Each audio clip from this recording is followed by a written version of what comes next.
A faithful servant of God. Huh? Is that so? I wonder.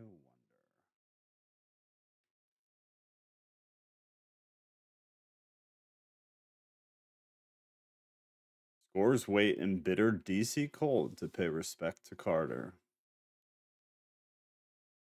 That's got to be why. We are doing the Book of Giants tonight. I should say that first.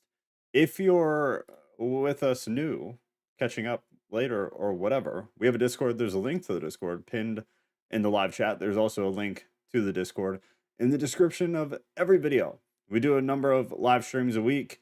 You can know where that is and when that is by going to the Discord. There is an events page. Tonight, we're doing extra-canonical text every Thursday, in fact. We did the Epic of Gilgamesh. Now we're reading the Book of Giants / Enoch because of the specific text we have. On Saturday, we do game night. That's been real fun. Sunday is canonical text. So we're in Genesis reading through the Bible chronologically. And then Tuesday is a topic discussion that is voted upon. So whatever gets voted in is what we do. We did miracles on Tuesday, which was interesting.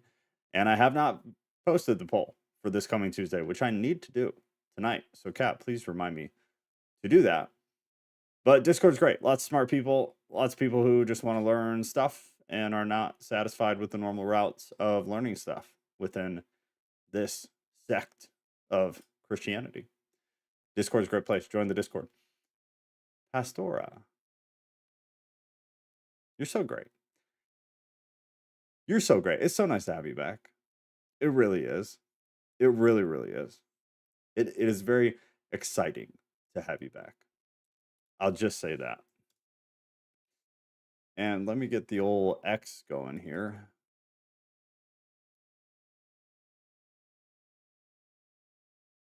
Bada boom. Oh no, I don't want to do that. That's not what I want to do.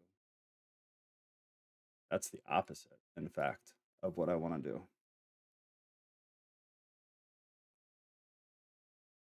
There we go. Patricia, I will start the Discord voice in 1 second. 1 second.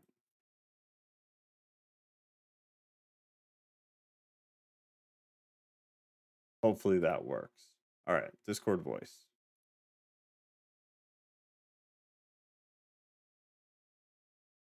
There it is. David. Oh, Ghost is here too. Evening, fam. I look forward to learning new stuff tonight. Love studying with all of you intelligent people. That is not in reference to me.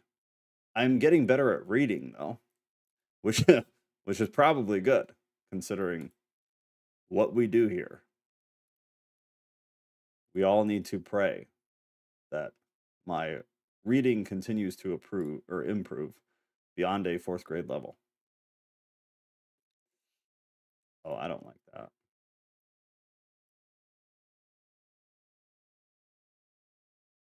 That's better. That's better. Love seeing Kat's 2024 compilation post today. It was quite cute. She is quite cute, indeed. What a doll. So, recap while we wait for stragglers. We have so far read the Aramaic version of the Book of Giants, the Manichaean version of the Book of Giants, the history of the Book of Enoch, and now we are in the Book of Enoch, including the Book of Giants. So they will read in line with one another. A quick caveat, since we have random people filing in during the Book of Giants streams for whatever reason, we're not validating text just because we read them. We're not saying something is inspired just by reading it. We just like to read stuff. So whether you find Enoch to be inspired, whether you believe it should be in the canon or not, is kind of beside the point. We read it because we want to. We read the Mesopotamian text because we want to. We're going to continue reading things that are not in the canon because we want to, because it adds historical context, cultural context, and makes you more smarter. And so therefore, It is positive, and that is why we do it. Because I got a kind of angry direct message on Instagram saying that I am leading people astray, and I just don't agree. I don't agree. That's all. So we will start reading in 1 second. But this will be good. The very beginning of this section, the very beginning, the book of Enoch that includes the book of Giants, apparently starting in the book of Watchers, or the section titled, because that's kind of confusing, the book of Watchers, which is chapters 1 through 36. And then let's do some of that smooth, not jazz going on. Tampa, I see you.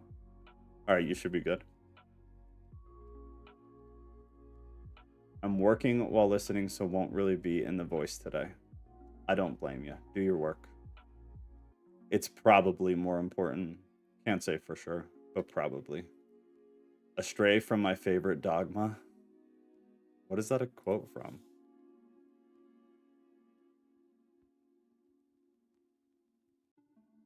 Or you're quoting the people on Instagram. Never mind. I'm so brain dead so much of the time.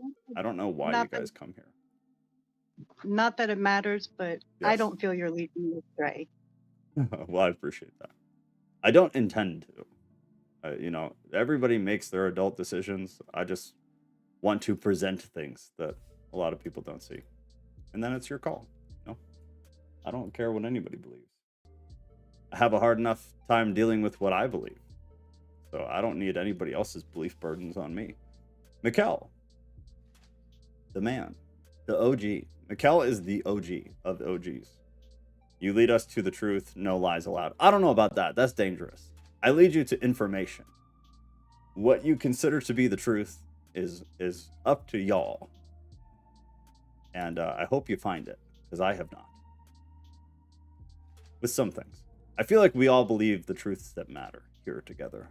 Most of us, if not all of us. We stumble through the mysteries of reality with humility and honest inquiry. As usual, go set it. Much better than I. Go set it. That is the truth. L, it's good to see you. I feel like we've had less of you, and it does not please me. It's nice when you're here. All right, I feel like we should probably start reading at this time. So the book of Enoch, including the book of Giants, the book of Watchers, chapters 1 through 36. Chapter 1, the words of the blessing of Enoch, with which he blessed the elect and righteous, who will be living in the day of tribulation, when all the wicked and godless people are to be removed from the earth. And he began his story saying, I am Enoch, a righteous man, whose eyes were opened by God, and who saw the vision of the Holy One in heaven, which the angels showed me. And I heard everything from them. And I saw and understood, but I was not for this generation to know, but for a remote one, which is to come. I'm curious, does anybody have an opinion on this? And you can just put it in the chat. But what he said was, I heard everything from them, referring to the angels.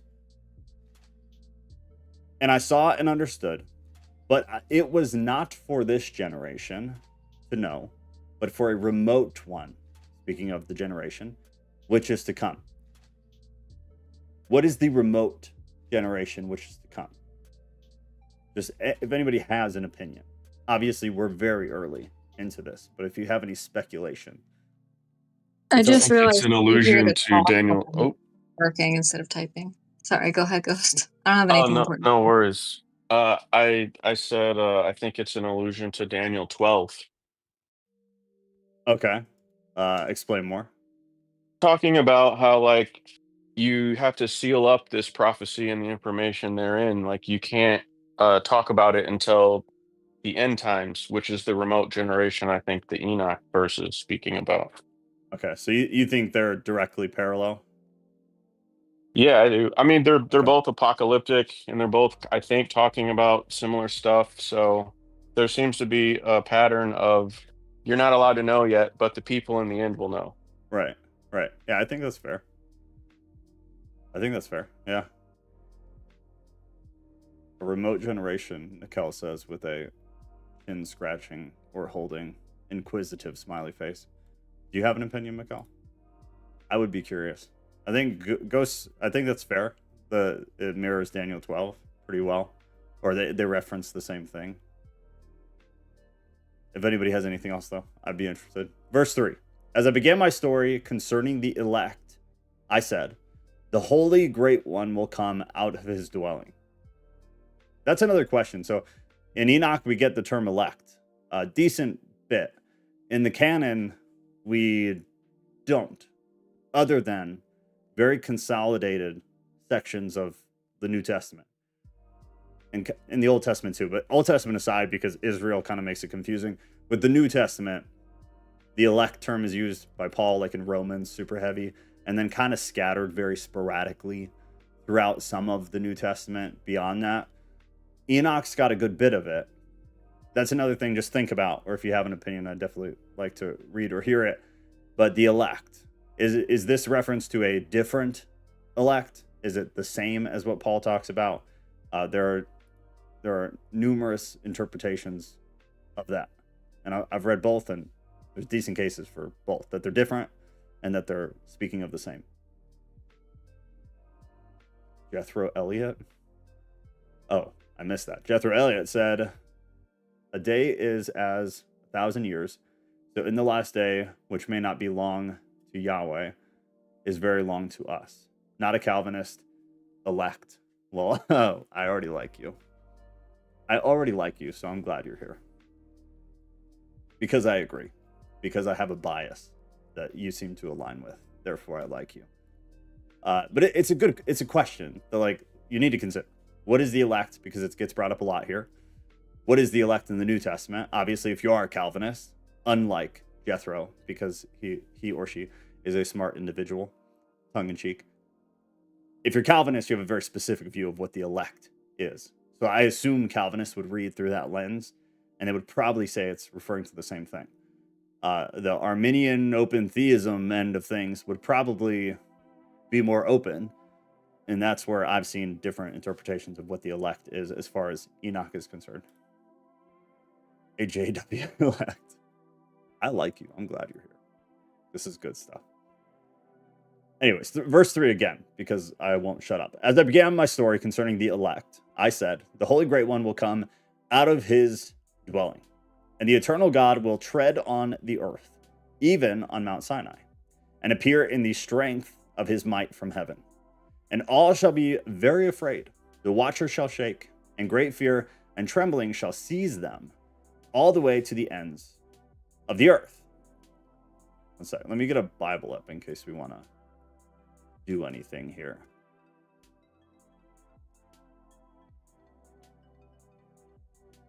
There we go.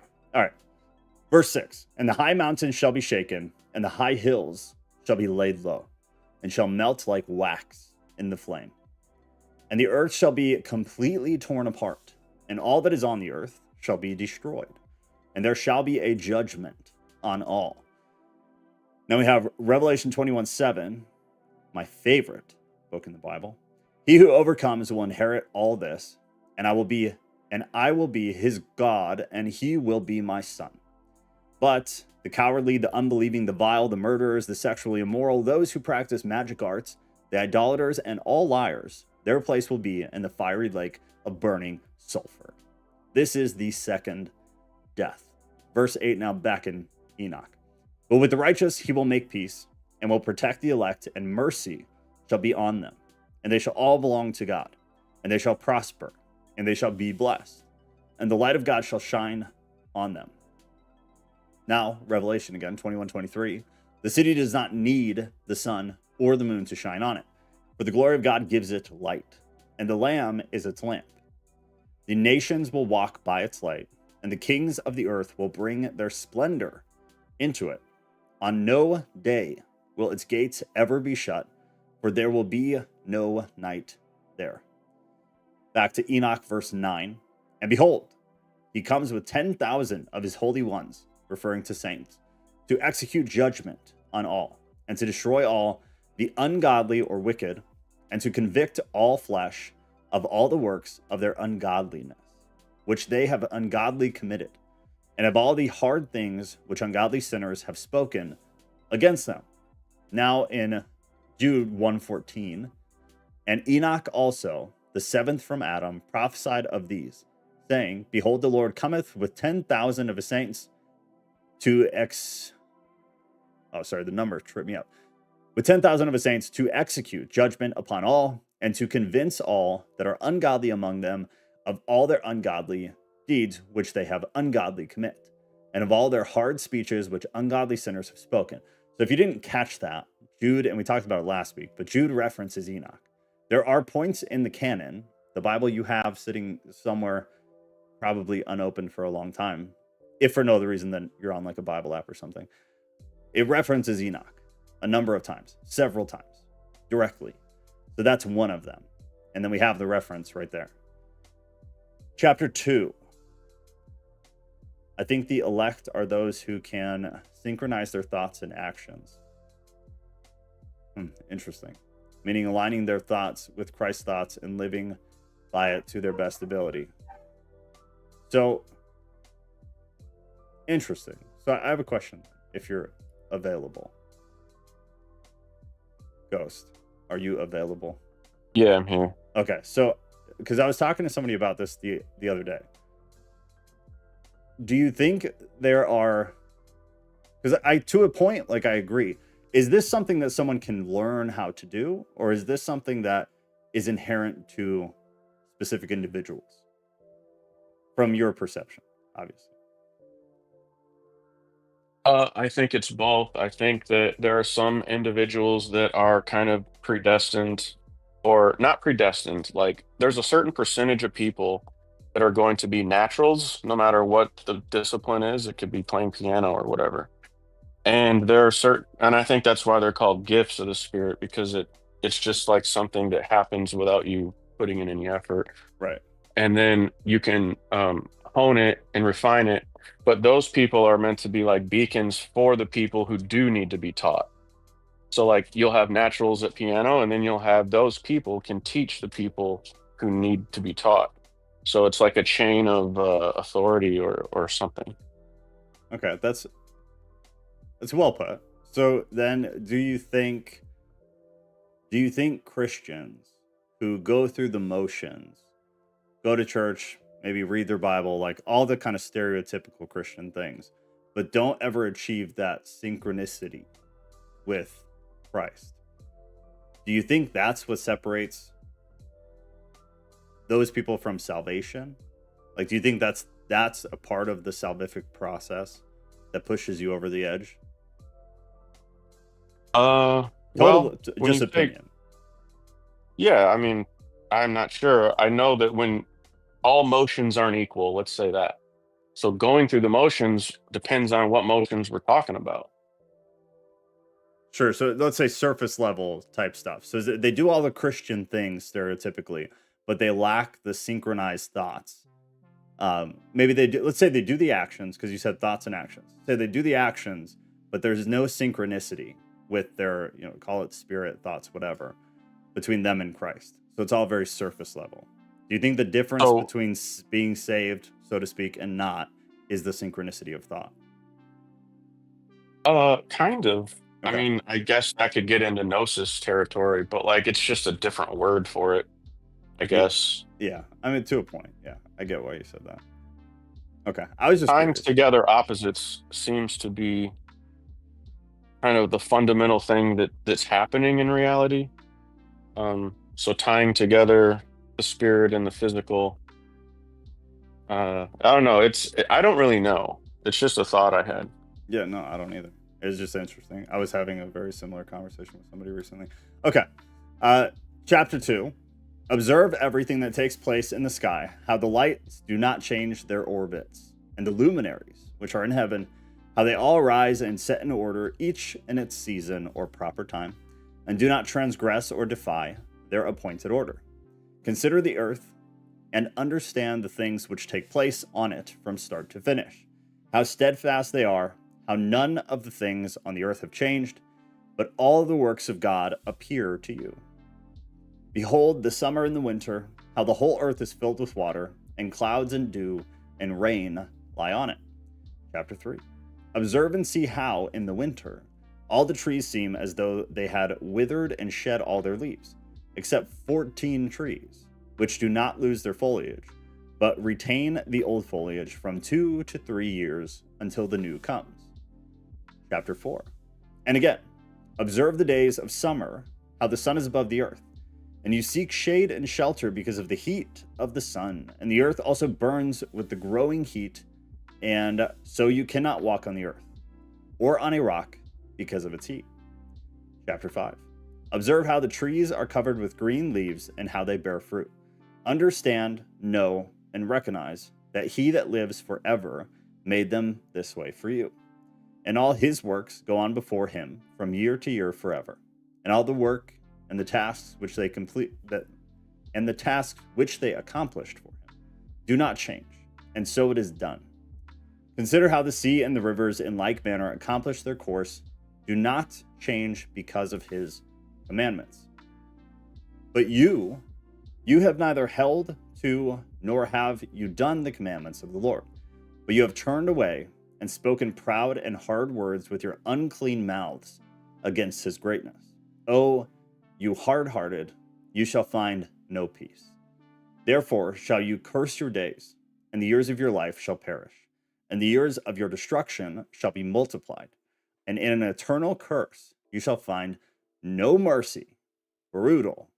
What's going on, Graves? David said, I believe there are natural and supernatural gifts. Natural gifts are in the genes. Supernatural are God-given, God-direct given gifts after salvation. That's an interesting way to put it. The natural gifts being genetic. That could definitely be fair. That could definitely be fair. Yeah, I think that's fair to say. I had never thought of it exactly that way. That's interesting. All right, now they are referencing Deuteronomy. And it is 11:26, which says, See, I am setting before you today a blessing and a curse. The blessing, if you obey the commands of the Lord, your God, that I am giving you today. The curse, if you disobey the commands of the Lord, your God, and turn from the way that I commanded you today by following other gods, which you have not known. Back to Enoch, verse 6. In those days you shall make your names an eternal curse to all the righteous, and by you shall all who curse, and all the sinners and godless shall curse you forever. And for you, the godless, there shall be a curse. And all the elect shall rejoice, and there shall be forgiveness of sins, and mercy and peace and forbearance and joy.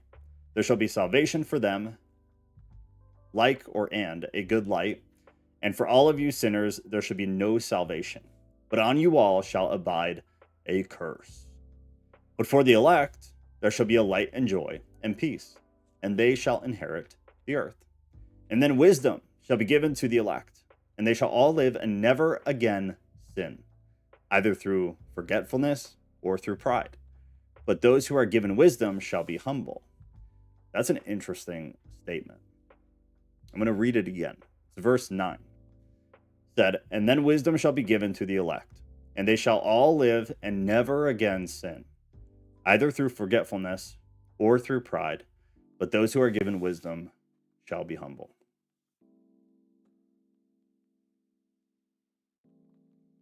Ghost, that may be true, David. I have a problem with the term natural being the opposite of supernatural because God created the genetic scaffolding to begin with. True, which reminds me of like what we were talking about on Tuesday. Supernatural seems to be a relative term to me, Ghost said, meaning an airplane would be considered supernatural to anyone on Earth before the Victorian era.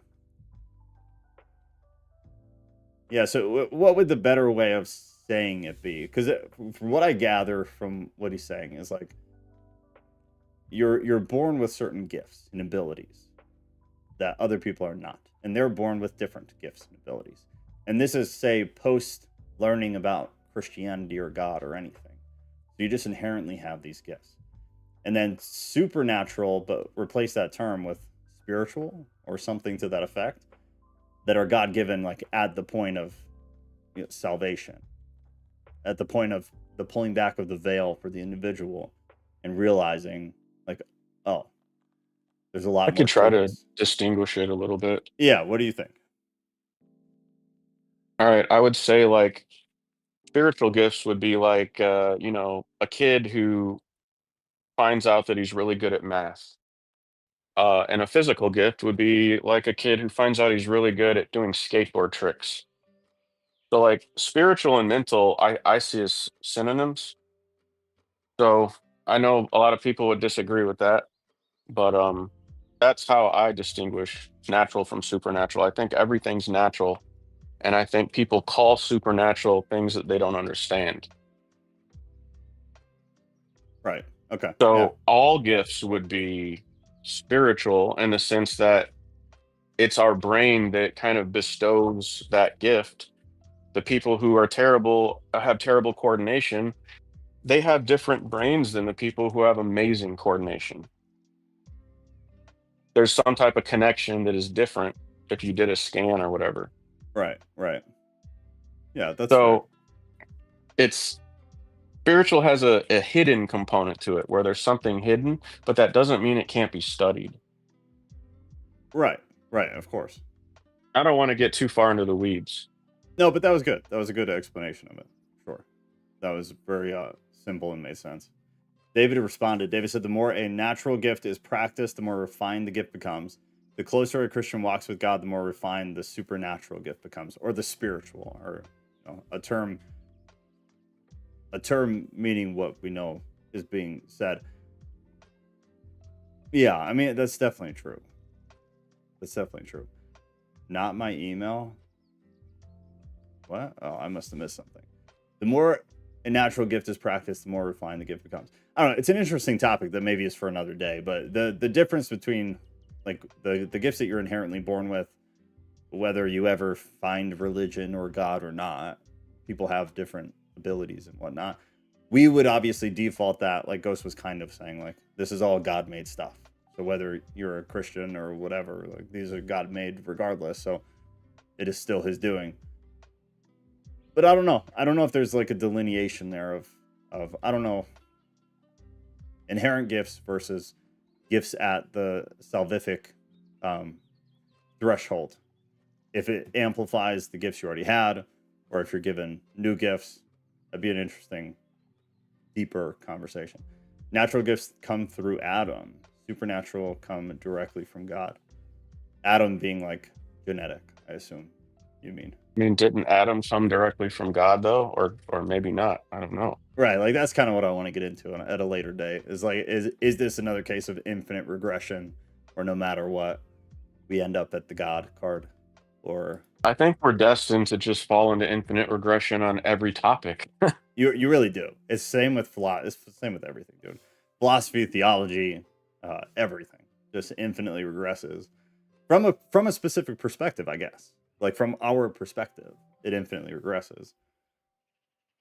People who At don't the end of believe the God day, controls it's everything. like, is the hub on the wheel or the origin point random, or Right, is it like random chaos, or is it ordered? right, That's right, the infinite regression, and you get down to that, and you can never answer. right. It's Or not you. I'm saying anyone. No, I know. It'll be interesting when we get into some of the Gnostic stuff, because it kind of changes the game a little bit, because they believe different things about the origin. So then a lot of different philosophical questions come up that can't be infinitely regressed as simply as they can be from the normal Christian perspective. So maybe we'll get Do into we it have when we do that. Gnosticism on a Tuesday topic? That's a good question. I don't think we do, but I was going to inject it anyways, because we've talked about it a little bit over the past week.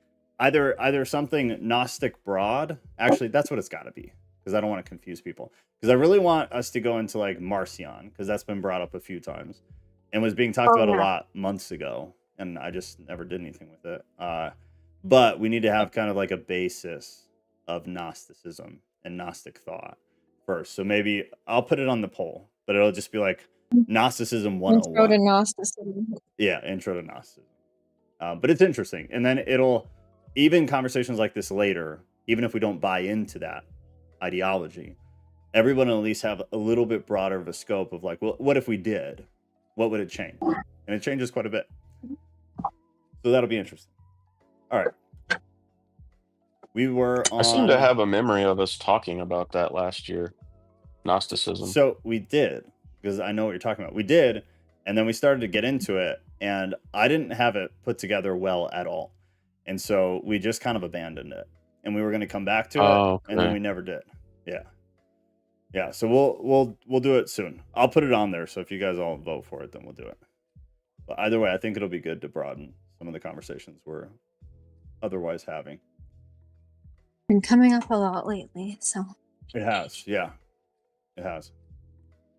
Oh no. Little beetles are everywhere. All right, verse 10. In Enoch. And then we go to Isaiah. So verse 10, Enoch, and they shall not again transgress, nor shall they sin all the days of their life, nor shall they die of the anger or wrath of God, but they shall complete the number of the days of their lives. And their lives shall be increased in peace, and their years will grow in joy and eternal gladness and peace, all the days of their lives. Now, Isaiah 65. I am sought of them that asked not for me. I am found of them that sought me not. I said, behold me, unto a nation that was not called by my name. I have spread out my hands all the day unto a rebellious people, which walketh in a way that was not good, after their own thoughts.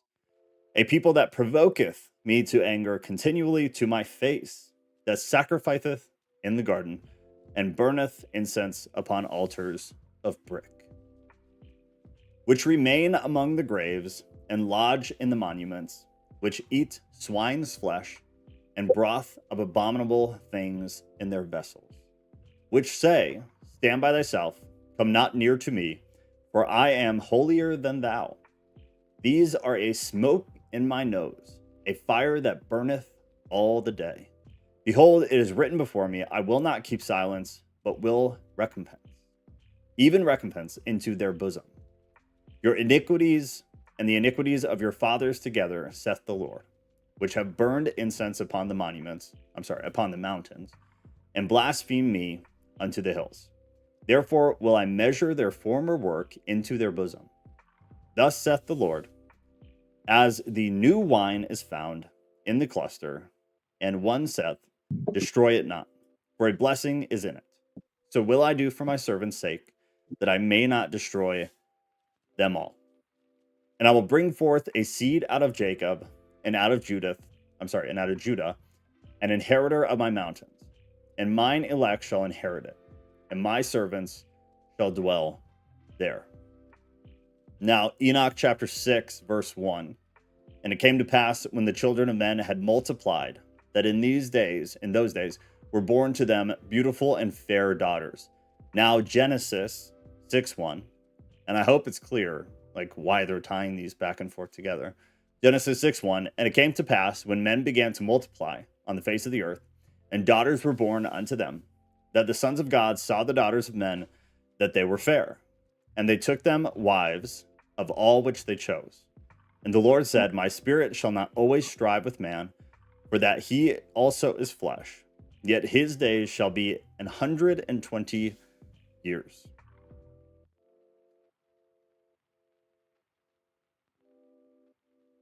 Verse 2, now out of chapter 6 in Enoch. And the angels, the sons of heaven, saw and lusted after them, and said to one another, come, let us choose us wives from among the children of men, and have children with them. And Semjaza, who was their leader, said to them, I fear you will not agree to do this deed, and I alone shall have to pay the penalty of this great sin.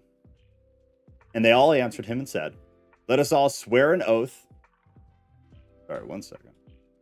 Let us all swear an oath and all bind ourselves by mutual curses, so we will not abandon this plan, but to do this thing. Then they all swore together and bound themselves by mutual curses. And they were in all 200 who descended in the days of Jared and the summit of Mount Hermon. And they called it Mount Hermon because they had sworn and bound themselves by mutual curses on the act. Now Jude 1:5 says, I will therefore put you in remembrance though you once knew this, how that the Lord, having saved the people out of the land of Egypt, afterward destroyed them, that they believed not. And the angels who kept not their first estate, but left their own habitation, he has reserved in everlasting chains under darkness to the judgment of the great day. Now back to Enoch, verse 7, still in chapter 6. And these are the names of their leaders. Here we go. Shamlazaz, their leader. Shamlazaz, their leader. Araklaba,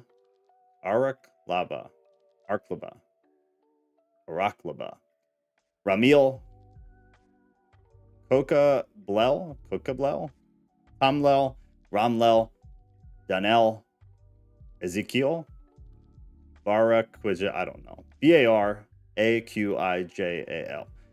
If Ghost knows how to do that, he can rudely interrupt me.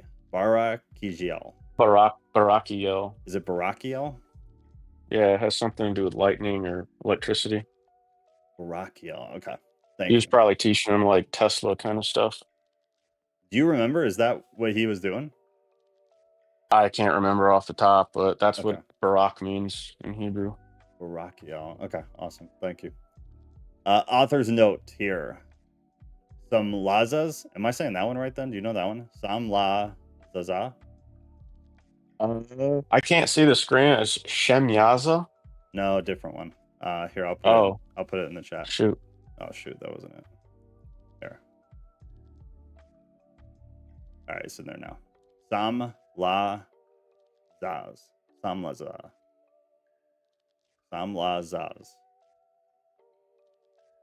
I'm lost on Sure, that. we'll defer to that. Hold on, let me turn my TV on here. Okay, all right. Well, look at it when you can. It's in the YouTube chat. Asael, Arm Arso, Armaros,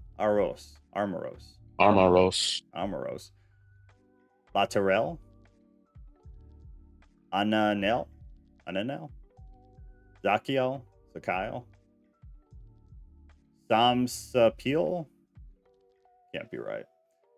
Satarel, Turel, Jomgel, and Sariel.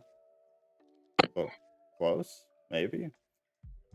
These are their chiefs of tens. Chapter 7, verse 1. And all of them together went and took wives for themselves, each choosing one for himself. And they began to go into them and to defile themselves with sex with them.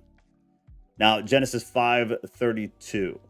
And Noah was 500 years old, and Noah begat Shem, Ham, and Japheth. 6:1.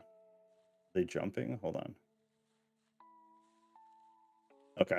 And it came to pass when men began to multiply on the face of the earth, and daughters were born unto them, that the sons of God saw the daughters of men, that they were fair, and they took them wives of all which they chose. And the Lord said, My spirit shall not always strive with man, for that he also is flesh, yet his days shall be 120 years.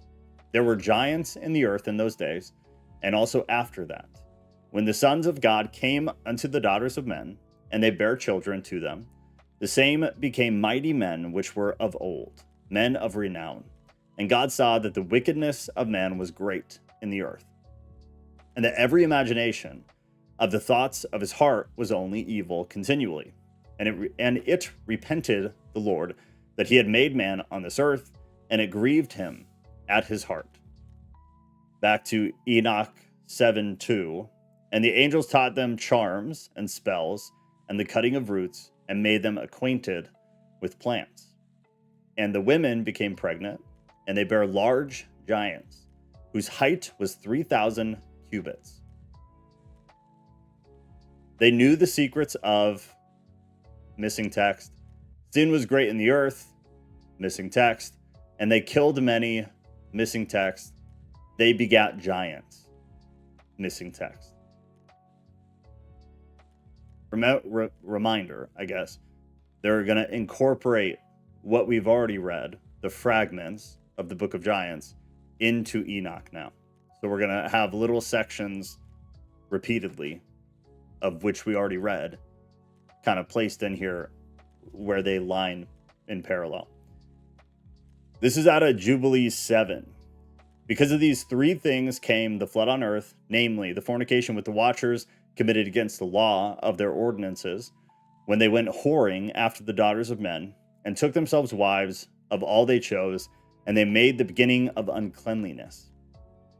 And they begat sons, the Nephilim, and they were all dissimilar, and they devoured one another. And the giants killed the Nephil, and the Nephil killed the Elhil, and the Elhil killed mankind.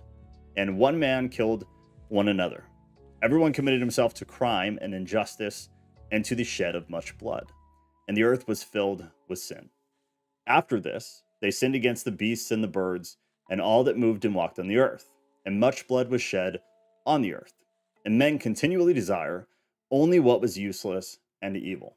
And the Lord destroyed everything from the face of the earth, because of the wickedness of their deeds, and because of the blood they had shed over all the earth. He destroyed everything. Verse 4 out of chapter 7 of Enoch. Now, the giants consumed all the work and toil of men, and when men could no longer sustain them, the giants turned against them and devoured mankind. Now we have a fragmented text from the book of Giants. It begins with missing text. Everything that the earth produced, missing. The great fish, missing. The sky with all that grew, missing. Fruit of the earth and all kinds of grain and all the trees, missing. Beasts and reptiles, missing. All creeping things of the earth, and they observed all, missing. Every harsh deed and missing. Utterance, missing. Male and female and among humans, and then ends on missing text. Back in Enoch, chapter 7, verse 5. And they began to sin against birds and beasts and reptiles and fish, and to devour one another's flesh, and drank the blood. Fragmented text from the book of Giants begins on a missing chunk.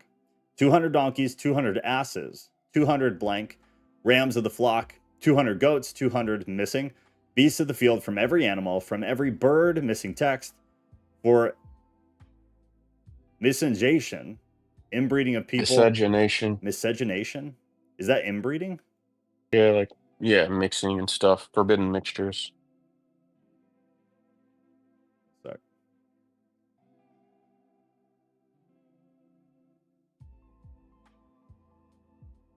It can be applied to anything. It can be applied to alchemy. It can be applied to anything. Okay. It's just a mixture that has a negative result. Okay. Do you know People if, usually make it about race, but it's not only that. do you know if that's used in any of the English translations of the Bible, like the canon? I don't think it's used in the Bible, no. Okay. I don't even know the etymology of that word. It's probably a newer word if I had to guess. Interesting. Okay. All right. It said inbreeding of people considered to be different races. There you go. And that ends on a missing chunk. Then there's a second fragment. Begins with missing text. They defiled, missing. They begot giants and monsters, missing. They begot, and behold, all the earth was corrupted, missing, with its blood, and by the hand of missing giants, which did not satisfy them, and missing. And they were seeking to devour many, missing text. The monsters attacked it. Then verse 6 out of chapter 7, Enoch said, the earth laid accusations against the lawless ones. And now Yesher too. This is good stuff.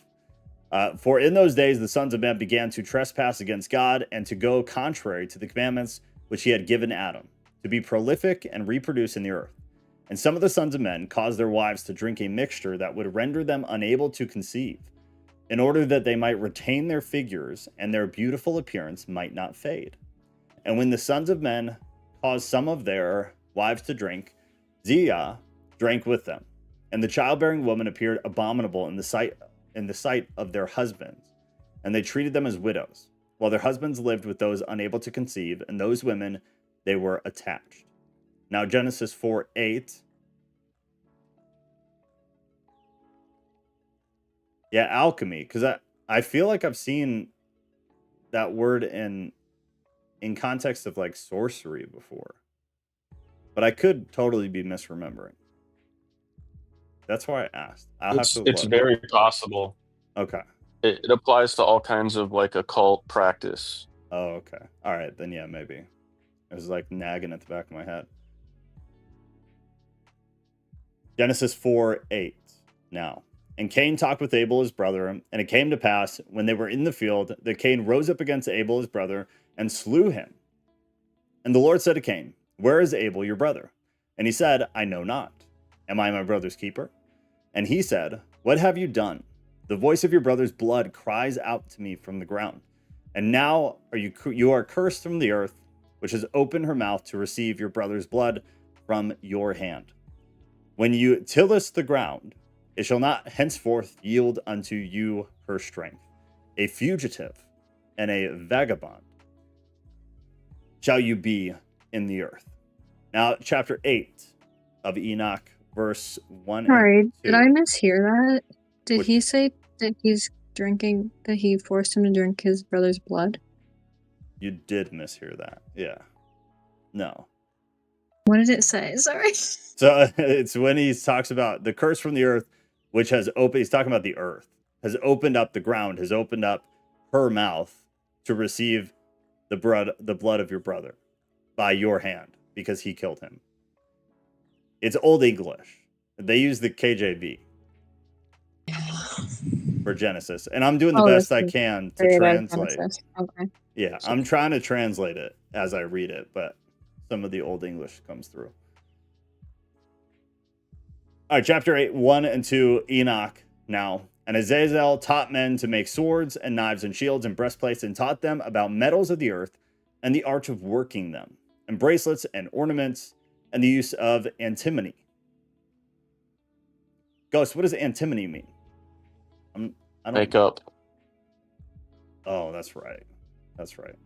And the beautifying of the eyelids, and all kinds of precious stones, and all coloring and dyes. And there was great impiety.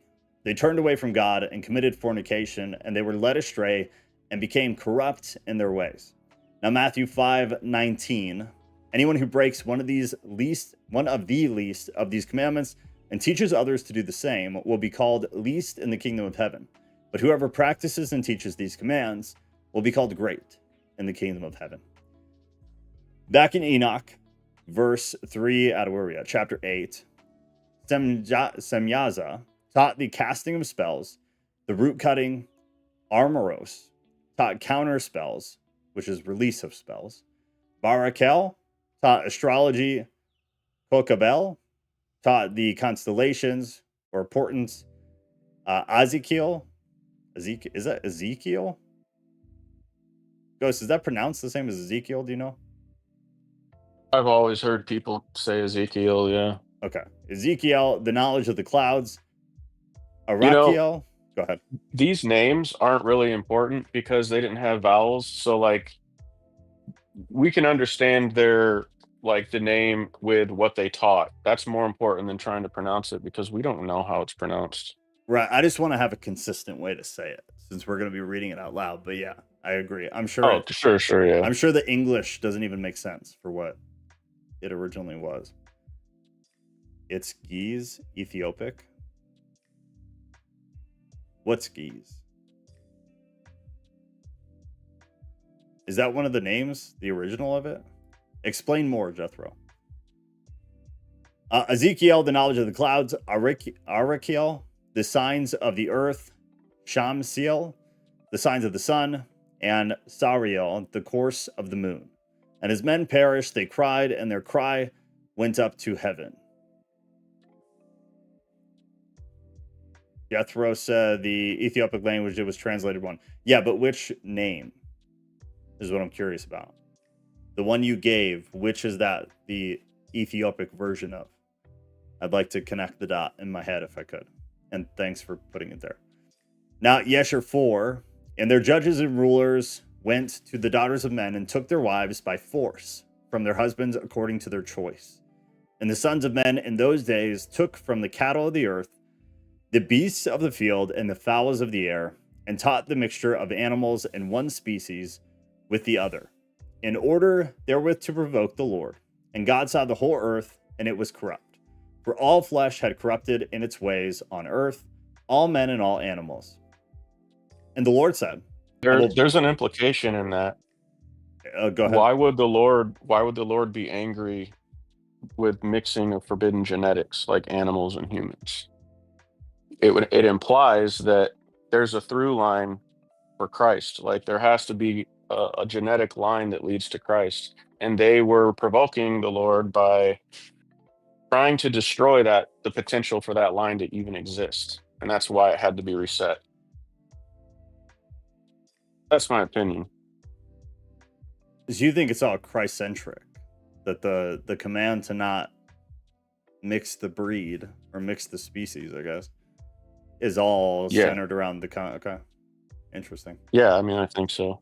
I think that's why Noah was clean in his generations, which just means genealogy, in my opinion. Interesting. Does anybody else He have a didn't have theory? any. Go ahead. Finish. I'd love to see what other. No, I'd love to see what other people think about it. I would too. I think that makes sense, though. I think that's a fair. I think it's a fair way to look at it. It makes a lot of logical sense. Jethro said we only have fragments of Enoch 1 in the DSS in Greek. Are you sure? Isn't Enoch 1? Don't we have the full? I'm pretty sure we have all of Enoch 1. Isn't it Enoch 2 that we do not have? And that we only have fragments of? I could be wrong. I'm open to being wrong. But that's what I thought. I mean, we know Enoch 1 was read by the Second Temple Jews. Yeah, so what I'm getting is that, yes, we do have the complete version of Enoch 1. So then let me confirm 2, because I thought that was the fragmented.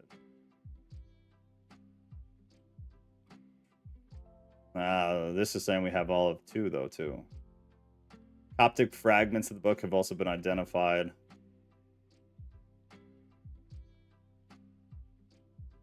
All right, well, I'm not confident enough to say. I thought that we had all of 1, and I thought that we had fragments of 2. Oh, yes, in Ethiopic we have the full. The DSS just confirms that Enoch 1 is an Old Testament text. Okay, I gotcha. I misunderstood. Jethro said, if you believe the original Enoch 1 was in Hebrew, translated into Ge'ez, ancient Ethiopic, there are transliterations.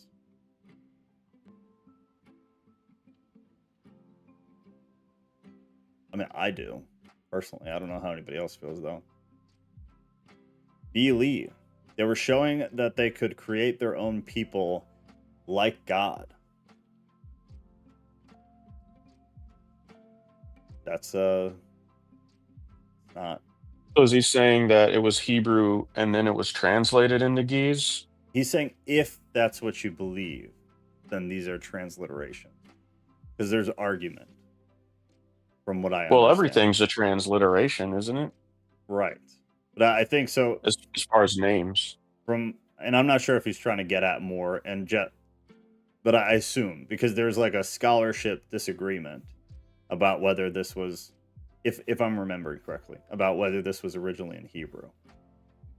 Because there's a chunk of scholarship, if I remember correctly, that does not think it was originally in Hebrew.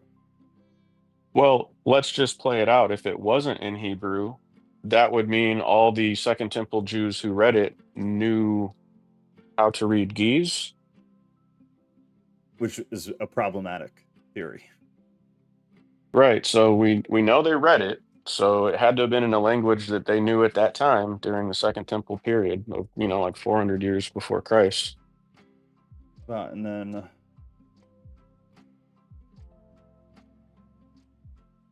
then we had the originally written in Greek, Enoch 2.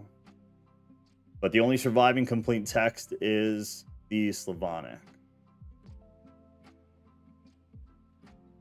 This is the funny thing, is that with Enoch, with some of the other, here it is again, some of the other Gnostic texts, it really, really appears that they were intentionally burned.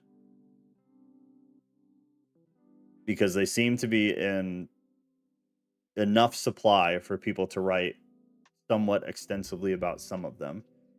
And then they just, to some degree, disappeared. Add that with a lot of the early church fathers just completely ripping on texts like this, calling everybody a heretic and all that stuff, and it all becomes very suspect very quickly. Do you know what early church fathers had a problem with First Enoch? Not with the Enoch, no. With some of the Gnostic stuff I do. With the Enoch, no. I don't know Oh, enough to say. I thought we were talking about Enoch, but Both. yeah, of course, Both. the Gnostic stuff. I think they're viewed the same though. That's why I think in both cases the text, like once they became demonized by those in, higher positions of early Christianity, it seems like that's when things start to disappear. They start to become less available. They're demonized and then they become unavailable. And then a lot of that stuff only Right. became available, with the Dead Sea Scrolls and then in 45. It's just, it's very odd and suspect. But no, I don't know enough about Enoch. I could definitely look into it though. But I'm sure anybody, for the most part, who is a part of the systematic church would have probably said poor things about it.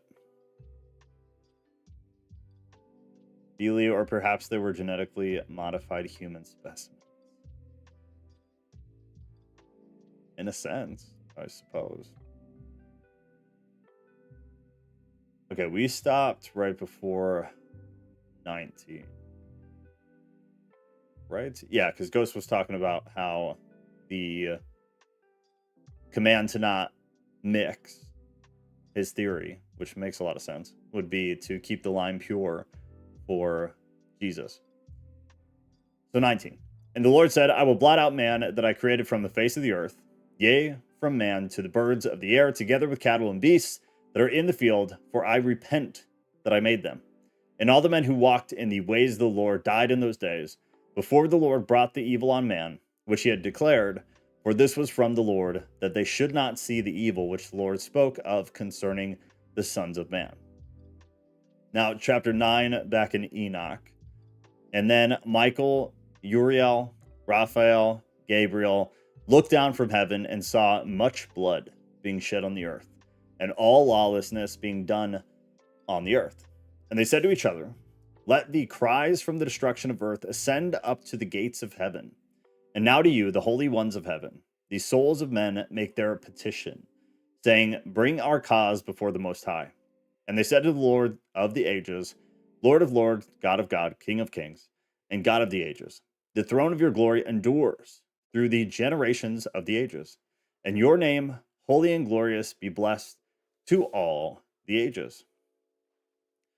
First title. All right, let me pull this up in a regular translation real quick.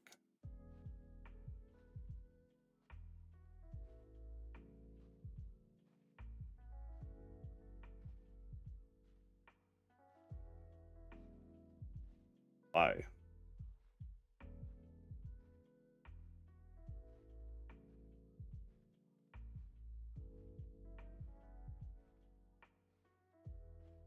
All right, that's not going to work. 6:15 says, which in his times he shall shew, who is the blessed and only potentate, the King of kings, the Lord of lords, who only has immortality, dwelling in the light which no man can approach unto, whom no man has seen, nor can see, to whom be honor and power everlasting. Amen. Let me try to refresh my other Bible here, so we don't have to get the old English.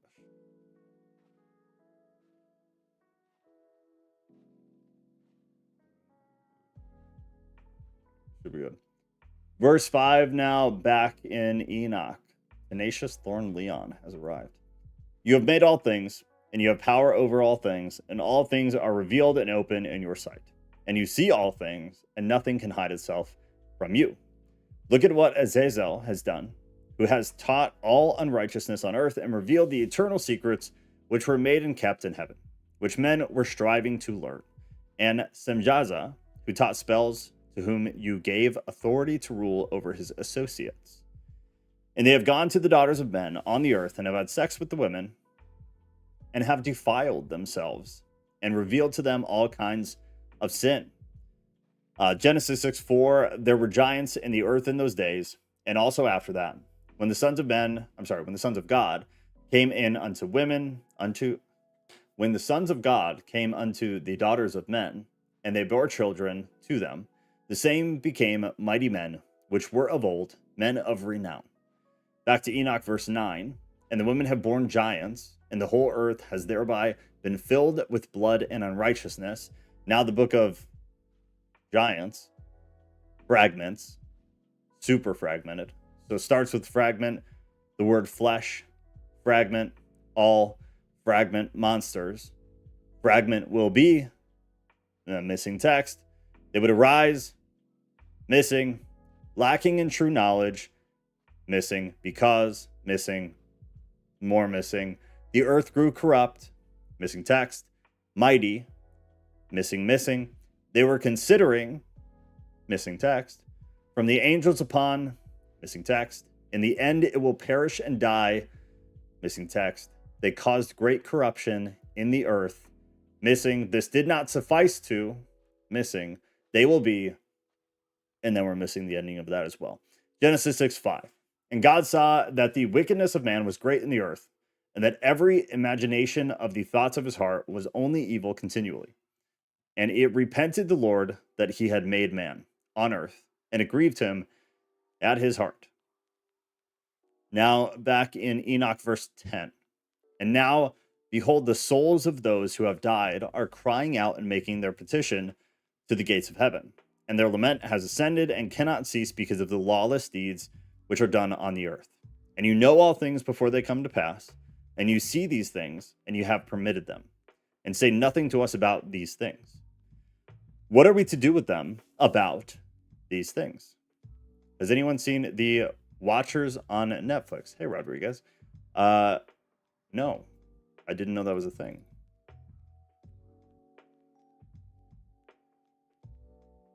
Wait, the Watcher or the Watchers?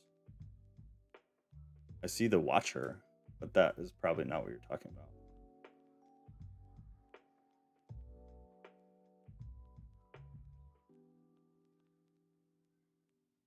It's on my watch list. I'll have to look. It's not coming up. Some other movie keeps popping up. I will look though. I would definitely give it a shot when eventually we get time to. I don't know. It has Dakota Fanning in it. It's literally like in one of those top 10 areas. Okay, I'll try to look.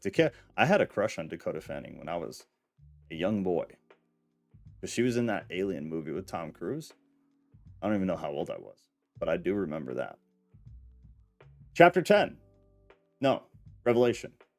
Yeah, Revelation verse 6:10. They called out in a loud voice, "How long, sovereign Lord, holy and true, until you judge the inhabitants of the earth and avenge our blood?" Now, chapter 10 in Enoch, verse 1. Then said the Most High, the great and holy one, Uriel, go to the son of Lamech. Say to him, go to Noah and tell him in my name, hide yourself, and reveal to him the end that is approaching, that the whole earth will be destroyed, and a flood is about to come on the whole earth, and will destroy everything on it. Genesis 7:4. For yet 7 days, and I will cause it to rain upon the earth 40 days and 40 nights, and every living substance that I have made will I destroy from the face of the earth. Enoch 3, verse 3. And now instruct him as to what he must do to escape, that his offspring may be preserved for all the generations of the world. Back to Genesis 6, now 13. And God said to Noah, the end of all flesh has come before me, for the earth is filled with violence through them, and behold, I will destroy them with the earth. Make you an ark of gopher wood. Rooms you should make in the ark, and shall pitch it within and without with pitch. Back to Enoch, verse 4. And again the Lord said to Raphael, bind Azazel hand and foot, and cast him into the darkness, and split open the desert, which is in Dudale, and cast him in. and fill the hole by covering him rough and jagged rocks, and cover him with darkness, and let him live there forever, and cover his face that he may not see the light. Revelation 21 says, and I saw an angel come down from heaven, having the key of the bottomless pit and a great chain in his hand. And he laid hold on the dragon, that old serpent, which is the devil and Satan, and bound him 1,000 years, and cast him into the bottomless pit, and shut him up, and set a seal upon him, that he should deceive the nations no more, till the 1,000 years should be fulfilled. And after that he must be loosed a little season. Enoch, verse 6, and on that day of great judgment he shall be hurled into the fire. Revelation 19:20, and the beast was taken, and with him the false prophet that wrought miracles before him, with which he deceived them that had received the mark of the beast, and them that worshipped his image. These both were cast alive into a lake of burning with brimstone, a lake of fire burning with brimstone. Back to Enoch, verse 7, and heal the earth which the angels have ruined, and proclaim the healing of the earth, for I will restore the earth and heal the plague, that not all the children of men may perish, though all the secret things that the watchers have disclosed and have taught their sons. Now Romans 8:18.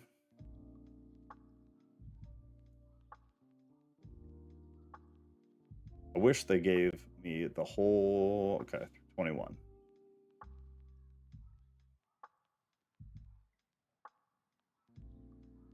All right, I want this to be more clear in case people are halfway listening. We can do without the Old English. For I consider that the suffering of this present time are not worth comparing with the glory that is to be revealed to us. For the creation awaits with eager longing the revealing of the sons of God. For the creation was subjected to futility, not willingly, but because of him who subjected it in hope, that the creation itself will be set free from bondage to corruption and obtain the freedom of the glory of the children of God.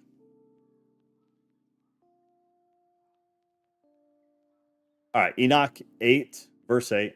The whole earth has been corrupted through the works that were taught by Azazel.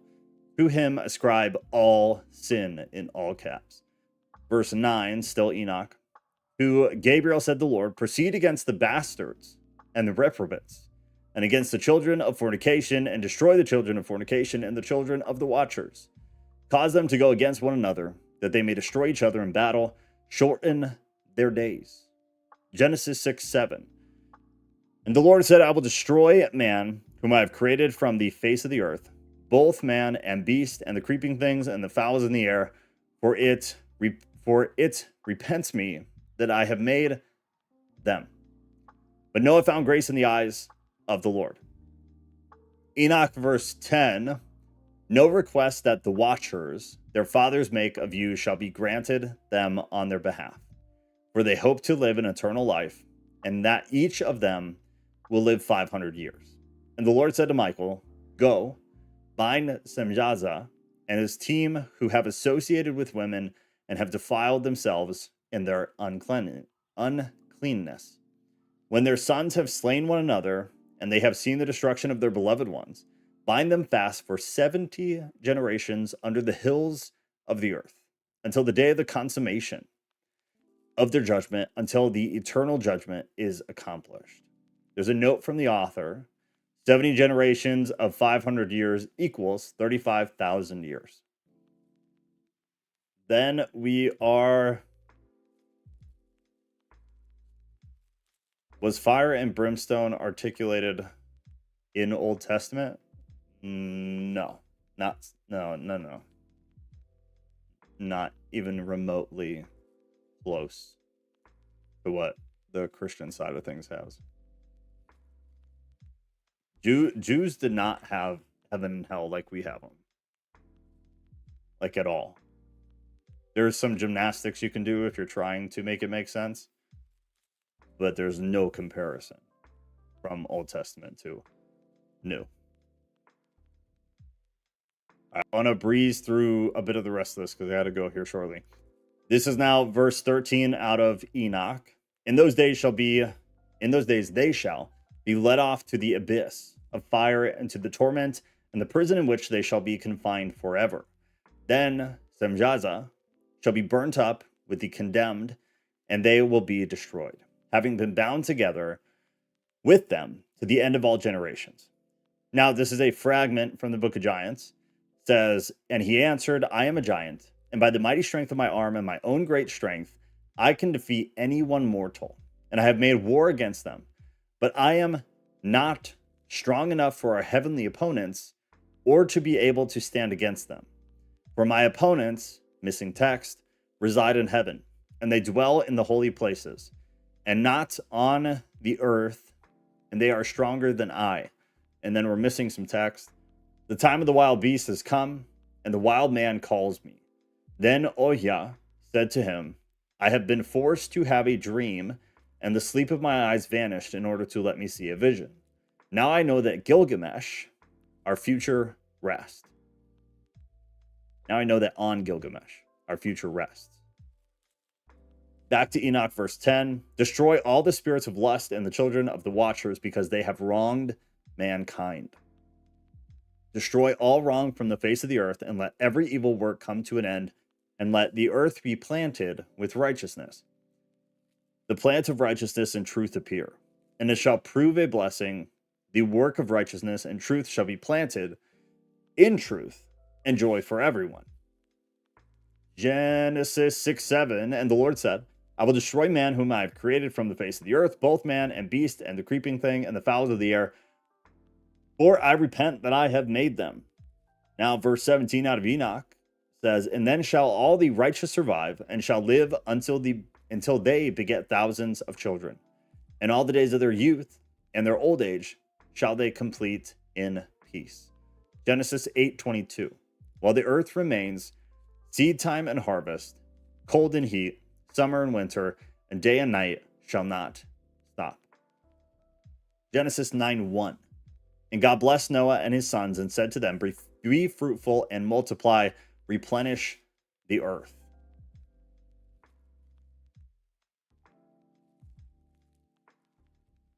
Doesn't the Book of Giants predate Christ? Predate in what sense?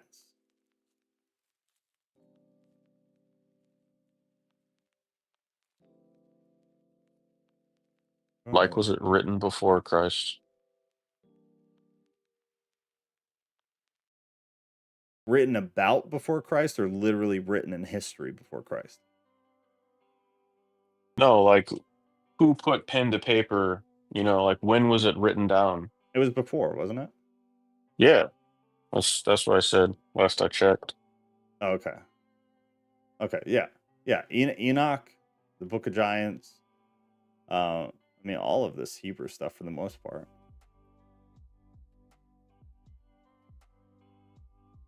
Mary was being fed by the hand by an angel.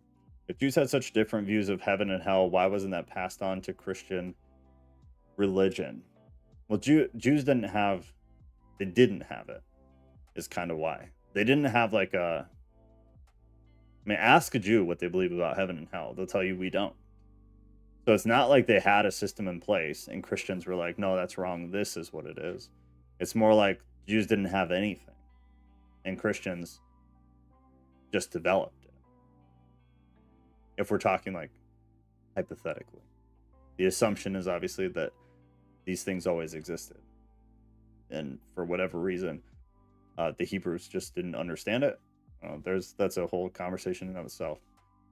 But it's not that it was like changed or that it wasn't passed. It's just that it didn't exist. They have Sheol, like that's their thing. The Book of Giants is kind of parallel with the Book of Enoch. That's exactly right. And that's why what we're reading literally puts them in parallel. It puts the canon, Enoch, and the Book of Giants in parallel, which is why this is very cool. But that's what I heard, not what I found myself. What did the king say? Sons of God means angels, right? Okay. Wiki says 2nd century BC. See, I got 3rd century. Servants describes job, but not ontology.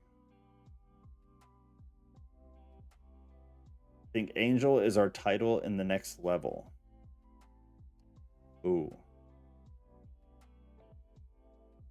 That's a whole conversation too. Oh, you mean literally what they are not their function? That I don't know. Oh, you mean literally what they are not their function? I didn't understand that one. For the Book of Giants, I got the 3rd century. Was originally composed in Hebrew. Obviously, fragments of an Aramaic version were found among the Dead Sea Scrolls. That's when this all really kind of kicked off. The Book of Giants is considered an ancient document and a pseudepigraphal book, which means it was written in the style of the Bible, but is not inspired by God. Obviously, that is subjective, right?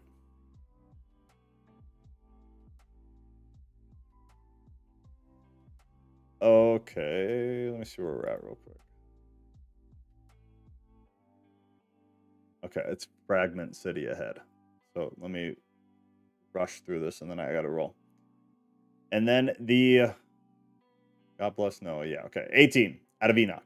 And then shall the whole earth be untilled in righteousness and shall be planted with trees and be full of blessing. And all desirable trees shall be planted on it, and they shall plant vines on it. And the vine which they plant shall yield fruit in abundance. And for all the seed which is sown, each measurement of it shall bear 1,000, and each measurement of olives shall yield 10 presses of oil. You shall cleanse the earth from all oppression, and from all unrighteousness, and from all sin, and from all godlessness, and all the uncleanness that is brought on earth you shall destroy from off the earth. There's an author's note. It says, meanwhile, the Nephilim are having dreams and visions, which we are going to read right now. It is very fragmented, so bear with me. Starts with missing text. They drenched the tablet in the water, missing. The waters went up over the tablet, missing. They lifted out the tablet from the water of, missing. Next fragmented section starts with missing text.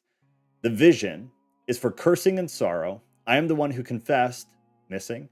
The whole group of the castaways that I shall go to, missing text. The spirit of the slain complaining about their killers and crying out, missing. That we shall die together and be made an end of, missing. Much, and I will be sleeping, and bread, missing, for my dwelling. The vision and also, missing, entered into the gathering of the giants, and then ends on missing text. The next fragment starts with missing text. Ohia, and he said to Mahwe, missing text, without trembling, who showed you all of this vision? Who showed you all this vision, my brother? Missing text. Barakel, my father, was with me. Missing text. Before Mahwe had finished telling what he had seen, missing text, said to him, now I have heard wonders. If a barren woman gives birth, missing text. Next fragmented section. Thereupon Ohia said to Hahia, missing text, to be destroyed from upon the earth, and, missing text, the earth. When, missing, they wept before the giants, and then missing text. Next fragment starts with missing text. Your strength, missing. After that, Ohia said to Hahia, missing text. Then he answered, it is not for us, but for Azael. For he did, missing, the children of angels are the giants. The children of angels are the giants, and they would not let their approved ones be neglected. Missing text. We have not been cast down. You have strength. Missing text. Next fragment starts with missing text. I am a giant, and by the mighty strength of my arm and my own great strength, missing text. Anyone mortal, and I have made war against them, but I am not, missing text, able to stand against them. For my opponents, missing text, reside in heaven, and they dwell in the holy places, and not, missing text, they are stronger than I, missing text. Of the wild beast has come, and the wild men, they call me, missing text. Then Ohia said to him, I have been forced to have a dream, missing text. The sleep of my eyes vanished to let me see a vision. Now I know that on, missing text, Gilgamesh, missing text. Next fragment. All right, and then after these fragments, I got to roll. 3 of its roots, missing text. While I was watching, there came, missing text. They moved the roots into this garden, all of them, and not, missing text. Next fragment concerns the death of our souls, missing text, and all his comrades. And Ohia told them what Gilgamesh said to him, missing text, and it was said, missing, concerning, missing, the leader has cursed the potentiates, and the giants were glad at his words. Then he turned and left thereupon. 2 of them had dreams, and the sleep of their eyes fled from them. And they arose and came to missing text, and told their dreams, and said in the assembly of their comrades, the monsters, missing text, in my dream I was watching this very night, and there was a garden, missing text, gardeners, and they were watering, missing text, 200 trees and large shoots came out of their roots, missing, all the water and the fire burned all the garden, missing. They found the giants to tell them the dream, and then there's missing text. Let me see. All right, yeah, I gotta get rolling. I want to see if there was like a clean break somewhere, but there is not. But at least when we come back, it's not on a fragment. And it looks like there isn't a fragment for a few pages, because that becomes quite cumbersome. Missing text. I'm sorry, it has to be annoying. I can only imagine, but I know not everybody sits and watches and reads. If anybody has a better suggestion for how I deal with the fragmented text, I'm very much open to swapping and changing how I do that. There. I'm not going to say merp instead of missing text. I'd rather him say that than insert speculation that is not there, though. All trees that bear seed for fruit equals food. No missing text or fragment to the message. Trees that produce fruit for food. I don't understand. The Garden of Genesis. Yeah, the Hebrew word for angel directly translates messenger, right? Not sure where angel comes from. Ghost probably knows that, don't you? Where the word angel comes from. No, it would just be like asking, where does our word messenger come from? It comes from the concept. They just give it a mouth noise and call it whatever they call it. It's But not the tied. concept exists forever. Oh. And hello. Yeah, but so it traces back to Greek. Angelos. Sometimes you see a dramatic shift, and I always wonder with certain words if that's the case. Like for angel, it's pretty consistent. From the Greek to the Latin, maybe, to Old English, Old French, and then to English. It's all pretty consistent. It's not like we dramatically change the word. Some of the words like dramatically change at some point, and that I don't understand. I don't understand why they do that. I just asked ChatGPT about ancient Hebrew beliefs on heaven and hell. I'll read it after the pot. Yeah, good luck. Just be careful with the AI. It is not consistently reliable. AI? Oh. Might be reiterating, and I'm definitely missing the context, but angel comes from the Greek word angelos, which also just means messenger. I don't understand why we didn't just translate that. What do you mean we didn't just translate that, though?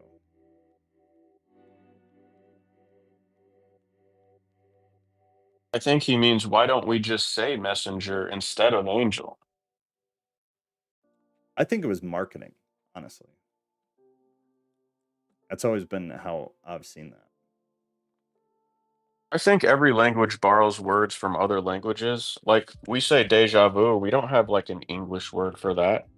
I think it's the same thing. The concept is what matters, not the word or the noise you make when you say it. No, yeah, it's irrelevant, but sometimes the story is relevant of why we got certain words. Sometimes it's Oh yeah, that for sure. Yeah, but the sound, yeah, makes no difference. Deja vu is a good example. Bravo is a good example of certain things that we just, I don't know, whether we're too lazy or we just wanted to sound fancy or something. There are certain like French terms that we use and just decided not to come up with a word for. If you think that's annoying, I feel like it's even more annoying for the people actually translating this. I don't know if annoying is the word. I think painful is probably the word. The Missing Text Podcast with Joe M. I'm sorry. I'm sure it's extremely annoying. The problem is that there are several words used for angel, and we don't know which word is used here because we don't even have a concordance to go off of. Yeah, but accessing this text is not hard. So were we so inclined, we could easily get that and like go through the steps to see. That's no problem. Like these texts are readily available at this point in the same form that scholarship is using them to translate. So if we wanted, we could definitely do that. Be very careful with AI. I'll share an interesting video with y'all. Yeah, I'm telling you, AI is a blessing if you know how to really form it to what you're trying to do. Otherwise, like I would never learn from AI. Don't try to learn something from AI because it will dramatically set you astray in many cases. And especially with like Christianity, you will get biased results 100% of the time. Try to ask AI about Marcion, and he will be the biggest POS in all of Christian history, who is the spawn of Satan. It's extremely biased. Why do you think that is, Joe? Because I mean, I've noticed that too. Because all it does is aggregate data. So if the majority of Christianity since the beginning of time has hated Marcion, and the entire reason everything happened with him the way it did was because the early theologians who had the earliest writings decided that he was in contest with what they wanted the mainstream theories to be. Everybody after that was basically on the same track. So for a long time, scholarship was on the same track. So if you just think of sheer volume of data, the volume of data of Marcion as a heretic is extremely high. So to get AI, you can get it to change its mind, because I have. About Marcion. Oh, why? I did recently, but you have to know the answer already. You have to be like, no, why are you only pulling sources with this bias? And you ask it to change its bias, and then it will, and then it'll pull other sources. But that's why I say just be careful. Like if you know how to maneuver AI, then cool. But if you're going to AI not as somebody who's like competent in understanding how to maneuver it, then you will just be fed whatever the most popular data is, whatever the most voluminous data is, not even popular, just the highest volume. Yeah, I mean, that could be remedied with how you prompt it. Just like ask it for kind of like a balanced, ask it to play devil's advocate. Like you can trick it kind of. Yeah, for sure. Well, I don't know if trick is the right word, but you know. You curate it, right? You curate it. Yeah, as long as you know going in that you need to curate, that you want, just be very specific. I guess I just say that. Be very specific. And if it gives you seemingly one-sided answers about something you know there is another opinion of, then ask for, okay, now please give me the opposing opinion of the same question. And it will, but it's always going to give you whatever the most common and the most popular perspective on anything is. Yeah, AI should be a tool, not a source. Totally agree. Very well said. You know, my mom had a conversation about that, about music creation. Yeah, AI and music is a pretty wild thing right now too. It's actually really good. Some of the music being created by AI is painfully good. Layman said it's sterile. See, I don't think so. I think if you know it's AI, then I think I would have the same opinion.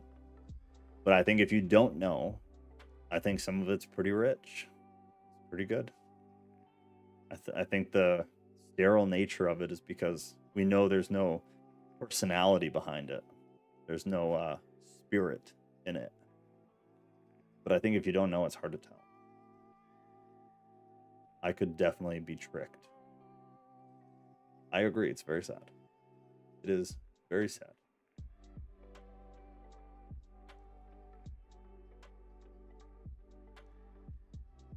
All right, I'm going to start wrapping up. Layman, it was nice to have you. and everybody else, obviously. But I feel like Layman is not around often for the streams. Sunday Genesis, we're done. So by the end of Sunday, we shall be finished, and then we'll move into the next chronological text the following week. And then I have not posted a poll for Tuesday, so I'll do that tonight, and Kat's going to remind me because I keep forgetting. And then Thursday, we'll keep on doing this. Saturday, I think we're still doing game night. So if anybody's around at 6 or 7 p.m. Central Time, we'll be in Discord doing that. My schedule is whack, but y'all are fun. Well, it's good to have you. King said, yeah, I wouldn't say it's bad unless you are a musician. See, I don't know. I think it's bad if you know. I think I could trick, with some of the music I've heard, I think I could trick most people. Unless you're like a music theory total nerd and like music is your career or something. I don't know. I just think it's gotten really, really good. And if you don't think it has, then maybe you haven't heard some of the newer stuff. It's extremely I difficult. think it also depends on genre. Oh, absolutely. Yeah, 100%. Some of it is total trash. For sure. Ruth said I asked ChatGPT to help me solve a math logic problem, and it got it wrong. Great case point. You just have to be careful. It's good if you're just trying to gather tons of data and you're not actually trying to learn something. But it can also be good for learning stuff as long as you're just careful. Just careful with wording. Let's like this masterpiece. Yeah, do all the YouTube stuff. These giant episodes have done pretty well. We've had some wanderers. You got your lizard friend? That's a lizard, in case anybody needed to see a lizard this evening. The mirror, yeah. Layman said, honestly, edited music in general is kind of sterile. Melodyne or auto-tune and stuff like that takes away the mistakes. The natural part of music. Computers really killed music. That I agree with. Auto-tune was like the death of real music. Auto-tune was atrocious. It took the skill away for vocalists. Like, you no longer actually have to know how to sing. Anybody can sound, and I've done it, like in a studio, and I've heard myself, and it's incredible how they can make you sound. You can just be any lame-o with a terrible voice like myself and sound fabulous. Take that back. No. Take it back. Don't you have something better to do? On your face. King said, oh yeah, it's deceiving. Yeah, it's passable. Sterile stuff does exist, but I mean the stuff coming from actual record companies. Yeah, fair. Fuck on, bro. Same with the illustrations. Yeah. I mean, I think the illustrations are still really bad, in my opinion. I know some of the like high-end AI that you pay for is pretty impressive. But anything that's like readily available to the public for free is absolute garbage. I use a lot of it often, and it just sucks. You can get good like base photos, but then you still got to put it in Canva or Photoshop to make anything cool or actually like high quality. Telling it to do specific things is still atrocious for the free versions. Again, the expensive stuff is pretty impressive. Is that a hand or a head lizard, Cat? Depends on Joe's attitude. She seems pretty squirrely, so let's just She be just wants to adventure. mindful. Seriously. I'm not gonna read that because of what channel we're on, and I also dramatically disagree. We are still in the Wright brothers phase, but we will be in the space shuttle phase in a few short years. It's very true. It's very true. We got rockets being caught by robot arms, basically. Elon Musk's rocket. He has this big like arm thing, a robot arm. that catches rockets as they come back to Earth. You know, the thing that NASA could never figure out how to do, so we just exploded them. NASA is not a real space agency. Speaking of music, Shemaine Nugget? Shemaine? Careful. Shemaine Nugent? Is that what that is? Has started a spiritual live chat show. I don't know who that is. Am I just ignorant? Okay. Whatever you say, pretty girl. Genesis is just a funny little. Well, that she is. To be fair, though, we still suck at the Wright brothers phase. Ruth is making fun of me because I spelled Wright brothers wrong. Feel free to roast me. Yeah, that's pretty bad, Ghost. I don't have any room to talk. It's a huge part of history that you just butchered. It's kind of shameful. Right, Genesis? No one cares. No one cares. Look, he's sad. It's very uncool. Sorry, Ghost. You owe Ghost 5 Hail Marys and 1 Glory Be.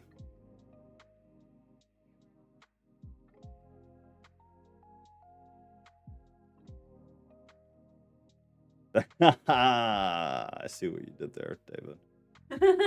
This is very good. Very good. Lizard indifference hurts. I don't make the rules, though. Not mad, just disappointed. Said by a guy with dyslexia.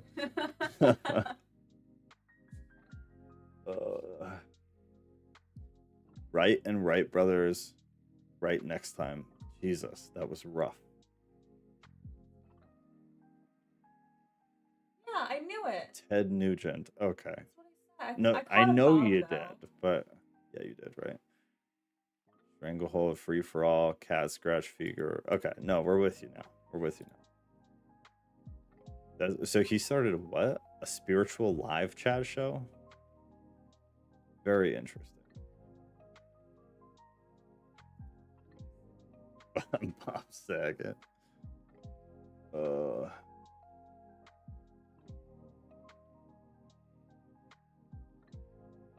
okay. So reminder, and then I'm gonna roll. I will bump the Tuesday topic thread.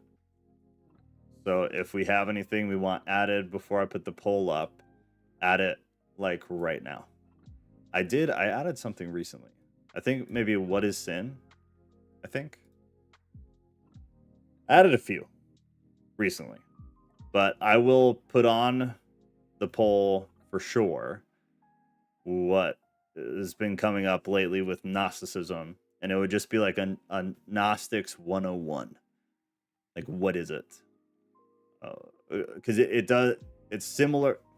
I don't know, it's complicated, but it'll help broaden a lot of the stuff we've been talking about, even if just as kind of a devil's advocate for certain theories that we speak about. Broaden the philosophical edge. It'll what? That's Ghosts, yeah. I'll put that on there too.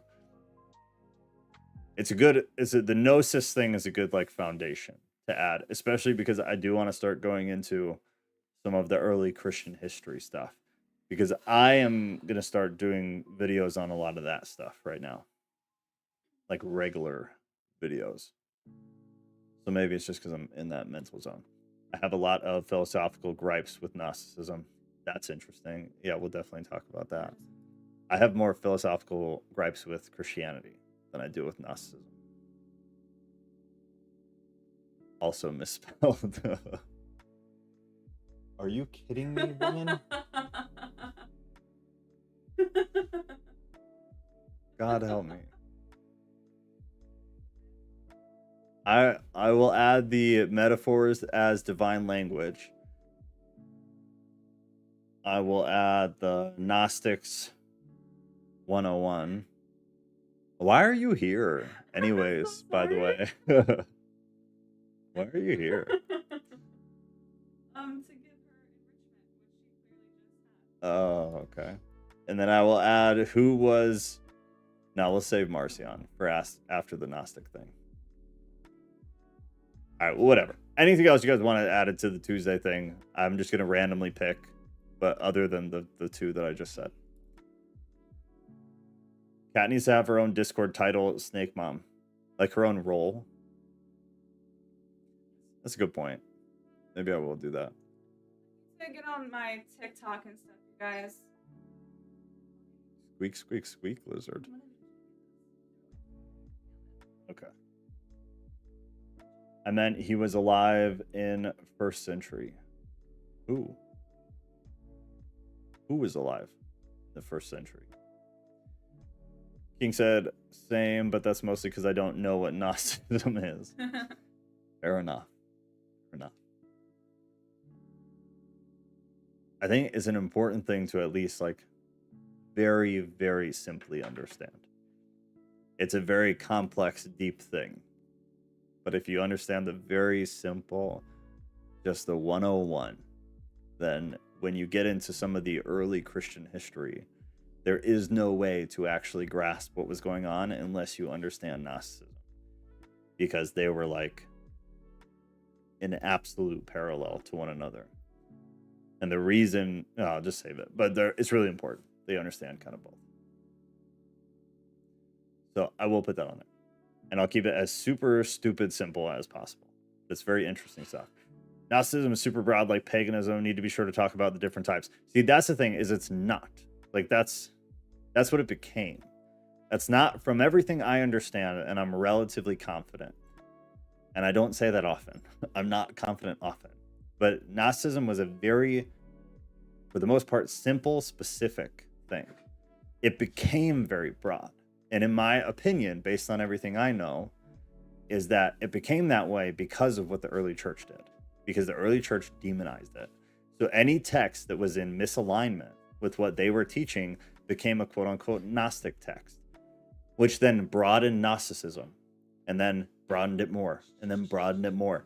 And then by the end of it, Gnosticism was this wild, weird, insanely heretical, because none of the beliefs made sense, and there were all these different beliefs.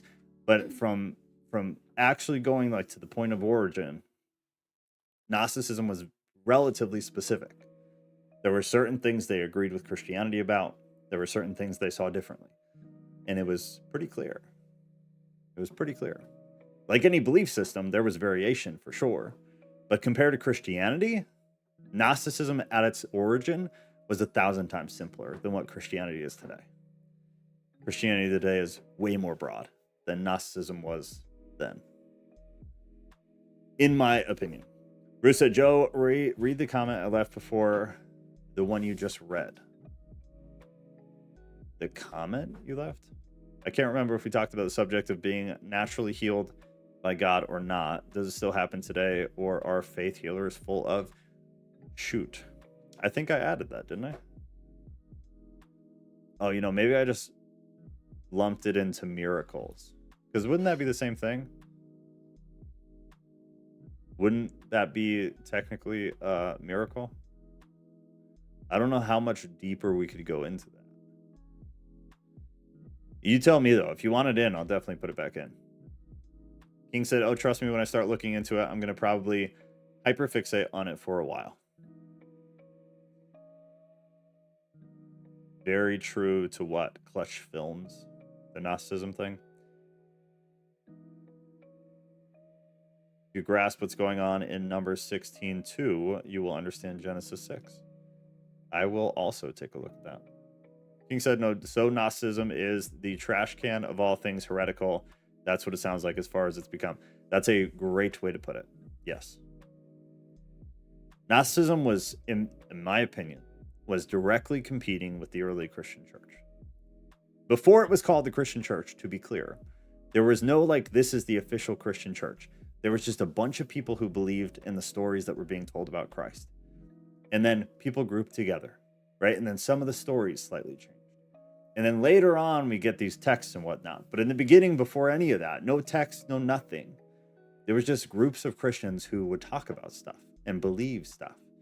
And then as the writings started to come about, come 1, 2, 3, 4th century, as all of those those first four began to progress, the theologians, the churches starting, everything was becoming more systematic, more official. The texts were popping up. The Gospels were becoming official in a sense. We had compilation happening finally. During all of that, we were getting this structured belief system set. So like, this is the truth, and anything outside of this truth is heresy. And so Gnostics had what they believed, which granted, like, is in conflict with a lot of what the Old Testament specifically teaches. Not so much the New, but some, for sure. But yeah, they just dumped it. They just dumped it. Anything heretical was Gnosticism. Anything heretical was Gnosticism. And so Gnosticism became this illegible thing, basically.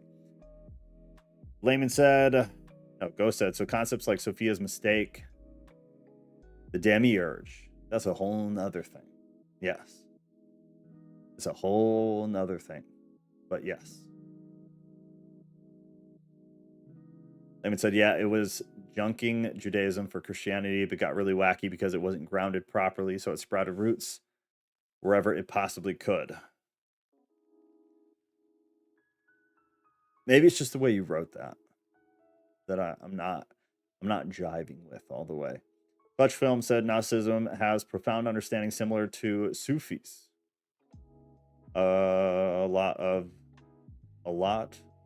I can't tell. Yeah, a lot of it has been corrupt. Jesus is basically same as Buddha for ultimate creator pantheon, wherein Buddha was for particularly both. I don't know if I fully agree with that. Misunderstood the core simplistic message, which was canon. Yeah, I don't know if I fully agree with that. I get why you're saying it, but I don't know if I fully agree with it. Ghost said I can't wait till that episode because I'd like to learn what you've learned. So yeah, we'll see. I'll be very, very intentional and thoughtful with sources, because it seems like even right now there's no consensus.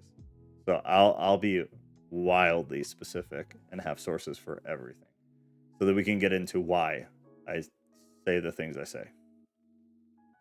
Because I don't just want anybody to believe me because I said it. So you'll see the source, see if you think the sources are reliable, and then you can see what you think from there. And dumped it all over Osarian and Roman Hellenistic solar cyclical pantheon, same as Buddha, swallowed up by the early Hindu pantheon, but both were reformers according to them. What is there to not agree with? Let me hear it. Well, save it for when we do that one, because I've been saying I need to go for like 40 minutes. So I actually do need to go. But I think it's just a very simplistic way of looking at what Gnosticism was. And the view of Jesus, I don't agree with. Their view of Jesus is not basically the same as the Buddha.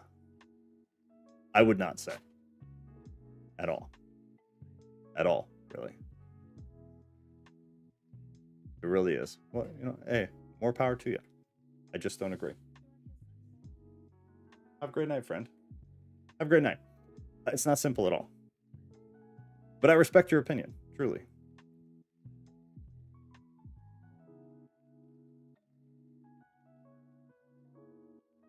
Whatever you say, buddy. All right, I love you guys. I'm out. Have a good night. I'll see you Saturday maybe for games, or Sunday for Genesis finally finishing it. Reality is complicated. That much is true. Layman, last one, and then I gotta go. Like, it was common in Gnosticism to say the God of the Old Testament is not God of Jesus. That is true, I think. So it had to create its own backstory from whatever it could draw from, something like that. First part, I agree with. Second part, I don't. They just had a different origin story, just like everybody else at the time. We always think, like, if it's not Judaism, because that's the Hebrew Bible, if it's not that, then it's made up, or it didn't exist, which is just not reality. Every culture had an origin story. Many of them are very similar. The Gnostics had a different view of the origin story, that everything comes from evil, not good. Just because it's not what we are taught as Christians, and it's not what we believe, doesn't make it this obscure thing. It's just not consistent with what we already believe. So it becomes overly complicated. We are complicated, and I like it. You have Gnosis, all of you. hidden, just blinded by fear, and tradition, also supremacy. It's much more hidden and esoteric. I think everyone here has gnosis. Yes, I agree. One of us. All right, on that note, I love you guys. Have a good night. Night. Good night.